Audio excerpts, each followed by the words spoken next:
Throughout history, mankind has adopted traditions, some rooted in divine instruction and others in human invention. One of the greatest examples of this is the contrast between Passover, Pesach, and Easter, Ishtar. Today, we will uncover the biblical truth about Passover, its divine origins, and why it stands apart from the traditions of Easter. Passover, or Pesach in Hebrew, is one of the three ordained feasts established by God, first recorded in Exodus 12 and later reinforced in Leviticus 23:4-8. This feast commemorates Israel's deliverance from Egypt and the sparing of the firstborn through the blood of the Lamb. The Hebrew word Pesach, means to pass over, symbolizing God's mercy and protection.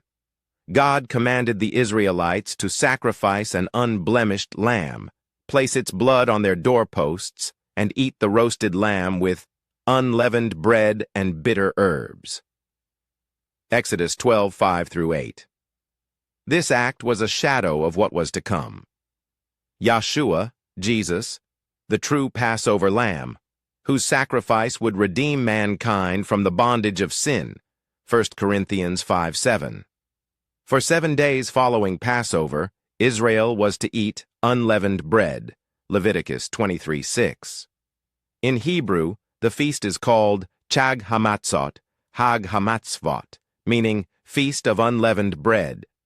Leaven represents sin, corruption, and false doctrine, 1 Corinthians 5:8, Matthew 16:6. The removal of leaven signifies the call to purity and obedience to God's instructions.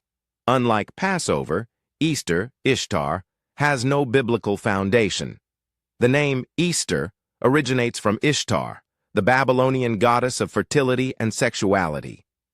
This pagan festival was adopted by Rome and incorporated into Christianity, blending biblical themes with fertility rituals such as egg-laying rabbits and sunrise worship services. Emperor Constantine's Council of Nicaea, 325 AD, officially separated Passover from Christian observance, replacing it with Easter, a move to distance believers from their Hebrew roots.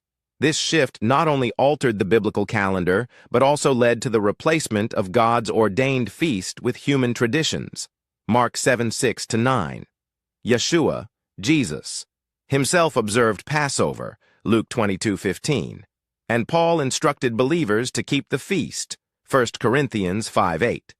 Recognizing Passover's significance restores the foundation of faith, realigns worship with biblical truth, and honors the prophetic fulfillment in Christ. Stay tuned for Part 2, Understanding the Feast of Weeks, Shavuot.